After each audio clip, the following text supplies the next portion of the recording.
रहा हूँ chronic inflammation.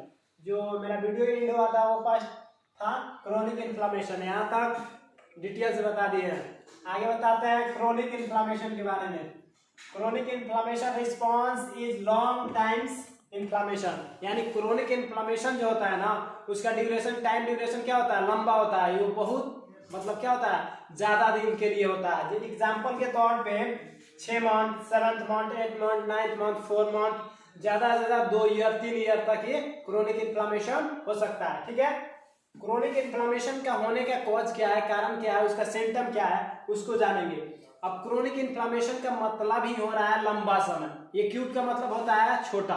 Acute जैसे बोला जाता है किसी बच्चे को वेरी क्यूट, यानी ये बच्चा बहुत क्यूट है, यानी बच्चा से मतलब होता है क्रोनिक नहीं है, यानी एक्यूट है।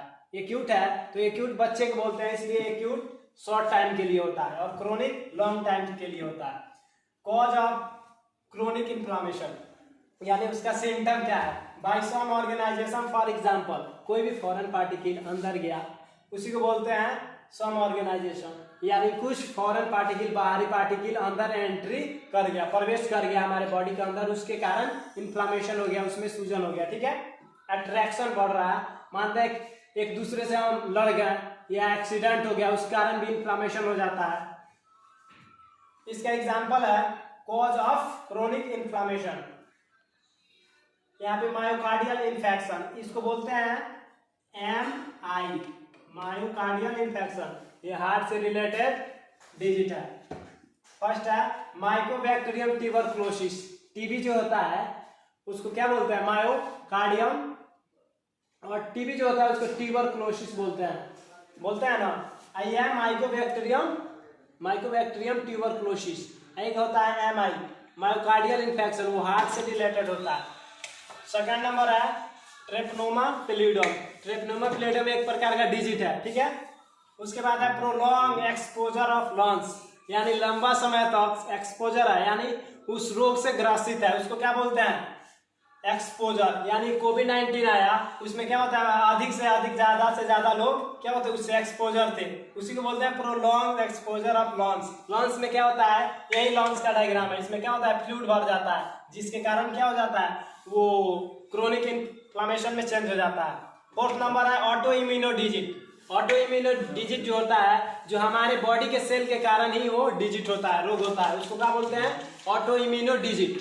यही है ऑटो इम्यूनो डिजीज, जो हमारे बॉडी के सेल के कारण ही होता है, उसे क्या बोलते हैं, ऑटो इम्यूनो डिजीज बोलते हैं। ठीक है, इसका एग्जांपल है रोमेटोइड आर्थराइटिस।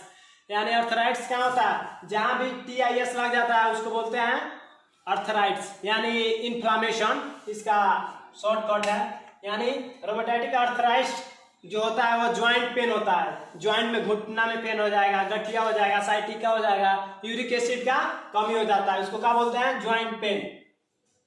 दूसरा एग्जांपल है ऑटो इम्यूनो डिजीज का, दूसरा एग्जांपल है यहाँ पे, दूसरा एग्जांपल माइस्थेनिया ग्रेवी। क्या है, माइस्थेनिया ग्रेवी।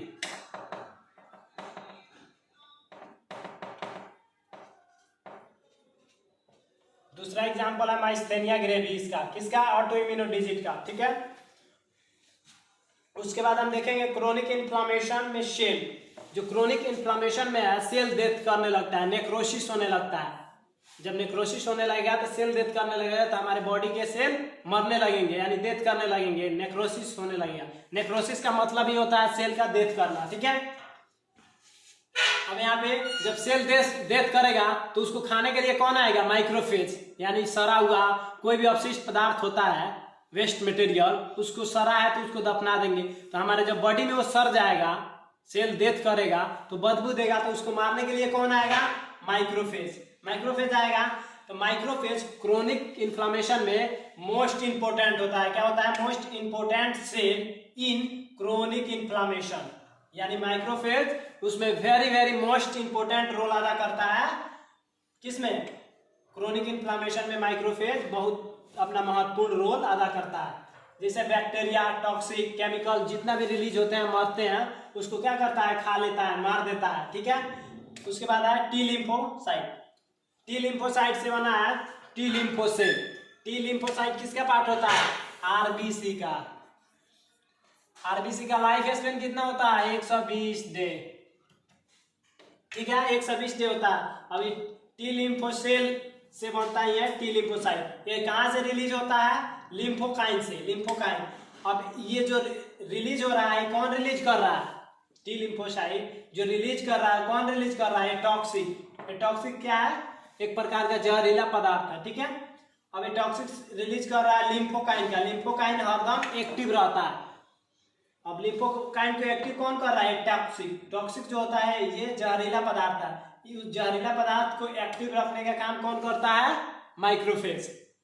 उसके बाद आगे का टॉपिक है plasma cell antibody and antigen. यहाँ पे plasma cell antibody and antigen है। नेक्स्ट वीडियो हम अपलोड करेंगे, तब तक आप लोग वीडियो को शेयर और लाइक करें प्लीज। हो गया, क्या हो गया?